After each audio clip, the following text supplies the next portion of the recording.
Ang lunch namin ngayon, sponsored by Contes. Yan o, Contes. Bigay ito ng kliyente namin. Freelance kami ngayon kasi month end. O nito, may papachallenge ako ngayon eh. Ano yun po, sir? Oo. 5 times ha, ulit-ulitin mo ha. Sabihin mo, beef, chicken, pork. 5 times ha. 5 times. Oo, sige. Saan na?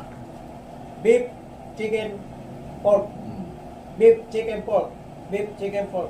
Beef, chicken, pork. Beef, chicken, pork. Ano yung English ng baka? Baka.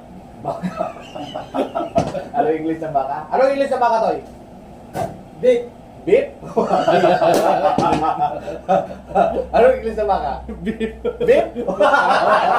Beef talaga? Paunag!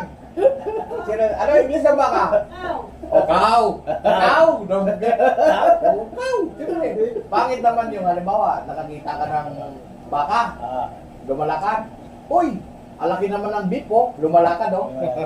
Cow yun. Ay, sana yata ako.